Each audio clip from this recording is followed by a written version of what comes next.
একদিন একটি ছেলে একটি গিরগিটি কুড়িয়ে পায়। তো গিরগিটিটা একদম কঠোর হয়ে গেছে, মানে পুরো কাঠ হয়ে গেছে। মানে বলে না মোড়ে কাঠ হয়ে গেছে, সেরকম মোড়ে কাঠ হয়ে গেছে। কিন্তু ছেলেটি কিছুতেই হার মানে না। ছেলেটিকে মুখ মুখ দিয়ে ফুঁ দেয় যাতে সে বেঁচে ওঠে, এবং তার হার্ট কনস্ট্যান্ট টিপতে থাকে যাতে সে সে তার প্রাণ ফিরে পায়, এবং তাকে জল পর্যন্ত খাওয়ায়। প্রচন্ড চেষ্টা করে যে তাকে সে বাঁচিয়ে তুলবেই।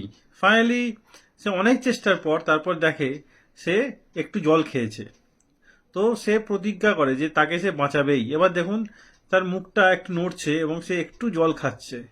তো ছেলেটার মনে দয়া আসে এই গিরগিটির জন্য, এবং সে তার বাড়িতে নিয়ে যায় গিরগিটিকে, এবং গিরগিটি তার প্রতিদান হিসাবে তার বাড়ির যা মাছি সব খেয়ে নেয়, এবং সে গিরগিটিকে দুধ খাওয়ায় এবং তাকে আস্তে আস্তে সুস্থ করে তোলে। তো গিরগিটি ফাইনালি সুস্থ হয়ে যায়, এবং তার জন্য প্রচুর পোকামাকড় তার জন্য কিনে আনে।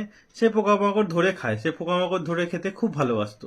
প্রচুর, মানে প্রায় 1-2 কেজি পোকামাকড় একদিনই সে খেয়ে নিত, এবং তার জন্য সে একটা জঙ্গলের মতো পরিবেশ ক্রিয়েট করে যাতে সে সেখানে থাকতে পারে। এবং কলের জল তার খুব পছন্দ ছিল, কলের জল নিয়ে খুব খেলতো, এবং সে নিজের সঙ্গে, মানে নিজেকে সঙ্গে করে নিয়ে শুতো সেই গিরগিটিটাকে।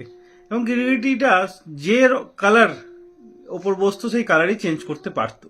এবং গিরগিটির খেলার জন্য সে একটা ঝোলনা ওপর থেকে ঝুলিয়ে রেখেছিল যাতে গিরগিটি ঝুলতে পারে। এবং আস্তে আস্তে গিরগিটিটা অনেক বড় হতে থাকে, এবং সে আরেকটা গিরগিটি তার জন্য নিয়ে আসে। নিয়ে আসার পর দেখে তারা মাটি খুঁড়তে শুরু করে। তারা দুজনে মিলে মাটি খুঁড়তে শুরু করে। তারপর দেখে যে তারা কিছু ডিম দিয়েছে সেখানে।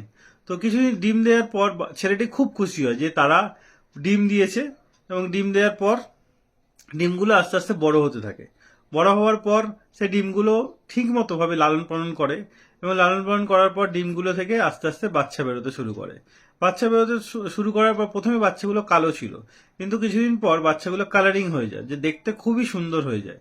এবং তারপর সে খুব খুশি হয়, এবং যত বাড়ির পোকামাকড় সব তারা সে সব পোকামাকড়গুলোকে খাইয়ে দেয়, এবং তাদের জন্য ড্রপার নিয়ে আসে, এই ড্রপার দিয়ে তাদের দুধ খাওয়ায়। এবং সে এত একসঙ্গে যে এত গিরগিটি রাখতে পারে না, তাই তার বন্ধুদের দিয়ে দেয়, এবং বন্ধুরাও তাদের বাড়ির সব পোকামাকড় এই গিরগিটিটা খেয়ে নেয়। এবং যে গিরগিটিটা প্রথমে নিয়ে এসেছিল তাই কিন্তু সে একদমই ছাড়ে না, সে তাকে নিজের কাছে রেখে দেয়, যাকে সে বাঁচিয়ে তুলেছিল, এবং সে তাকে প্রচন্ড ভালোবেসে ফেলে। ছেলেটি অনেক বড় মনের মানুষের পরিচয় দিয়েছে। ছেলেটি না থাকলে কখনোই গিরগিটিটার বাঁচা সম্ভব ছিল না। তো আমার তো এই ভিডিওটা খুব ভালো লেগেছে, তাই আপনাদের সঙ্গে শেয়ার করলাম। যদি আপনার ভিডিওটা ভালো লেগে থাকে অবশ্যই ভিডিওটা লাইক করে শেয়ার করে দেবেন, এবং ভিডিওটা কেমন লাগলো কমেন্টে অবশ্যই জানাবেন।